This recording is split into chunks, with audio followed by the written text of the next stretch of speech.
Hi, my name is Gerhard Schwantner and welcome to Selling Power TV. Today we have the pleasure of meeting with Frank Donny, who's the Senior Vice President of Product Management at Richardson. Frank, what does your pipeline look like right now? Well, our pipeline is actually larger than what it has been in the past because what we had found out is really about July of last year, the market changed from a push to a pull type of marketing where we'd have to actually pull in our opportunities now. And we actually have to spend more time qualifying those, getting the information, sure that they're quality opportunities before we actually put them into the pipeline. So in reality, we have two pipelines. We have a nurture pipeline, and we actually have the sales pipeline. And in the nurture pipeline, marketing takes more time, spends more money to actually further qualify and gather the more information for the salespeople so that they can then take a look and ensure that those are quality opportunities that they're going to spend their time on. What about the action part of the pipeline? When we look at our pipeline, we actually have 8 stages in our pipeline that we go through. The first stage is basically qualifying and looking at the particular opportunity and determining whether it's an opportunity that is right for the organization and one that we are going to actually work through the particular pipeline. So, that part of the pipeline is very strong and is actually getting larger because of the fact that deals are also taking longer to flow through the pipeline. So we actually have a velocity issue because deals are taking longer because there are more decision makers, and actually decisions are being made different where before where you could have decisions made at director level are now being made at the CFO or a particular higher level, and that's lengthening the pipeline because many times now financial decisions are made based on committee. So what do you recommend to sales managers on how to engineer their pipeline for greater success? Yeah, I think part of it too is, first of all, they have to understand the client's buying behavior, because a company's pipeline, how they want to manage their pipeline, is dramatically different than the buying behavior of the organization. So and that differs from company to company, so they have to be very flexible and understand the buying behavior of their opportunity and fit it then into their company's buying behavior, especially if they have very strict policies inside of their CRM system that they have to fit into. They now have to be much more flexible than they've ever before because the buyer now directs the process, not the seller.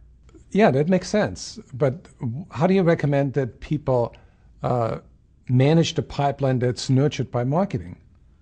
Yeah, well, that part of it is actually, we actually have 5 stages in that we actually go through, from what we call a responder, which is an organization that responds to a marketing piece or actually comes into our website. And we actually nurture them through a combination of email messaging and actually tele-follow-up, and actually engage them in a specific dialogue where we look for key buying characteristics, whether they have a budget, authority, need, time frame, and trust. And trust is a big factor as well. Have they used Richardson before? So we look at those particular characteristics. We actually score them, and the higher the score, the higher the quality of the opportunity, and then that moves right into the sales pipeline. I'm just curious, how do your salespeople pick the low-hanging fruit in the pipeline? Well, it all comes down to the information that comes in with the opportunity. And usually there's paragraphs and paragraphs of information about the opportunity, so the salesperson can look at it and make a couple determinations.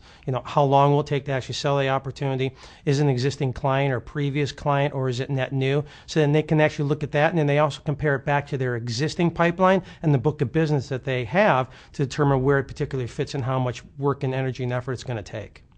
How much do you connect to social networking sites in your company? We connect in 2 ways, on the marketing side and also on the sales side.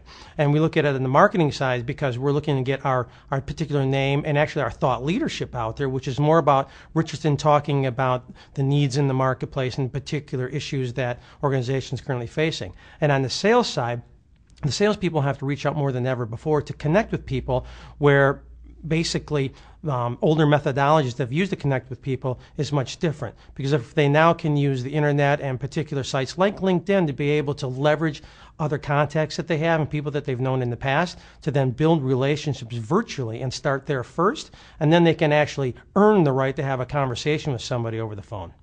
How do you go about reaching the C-level decision makers?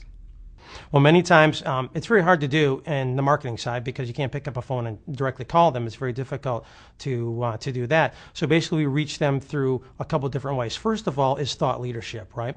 Actually going out and talking to our clients first, looking at the needs and looking at the particular issues that they're facing, and basically create content that is very compelling to those executives and ensure that that content gets in those executives' hands to basically prove to them that we understand their business and, again, earn the right to be able to have the conversation. And then we can actually contact them once we sent them the information and they've been able to consume it. And at what point do you get the CEO of Richardson involved in the sales process? Well, it depends on where it is. If it's in Hawaii, he gets involved very early. However, typically it ends up happening after they've gone through the first 3 stages of the pipeline itself, which is basically where we're actually going through and looking at the solution that fits a particular need, and then we want to actually engage the executive levels to start building the relationship at that executive level. Well, thank you, Frank. And now I understand how Richardson becomes more successful with this pipeline. If you want to get more information, go to richardson.com.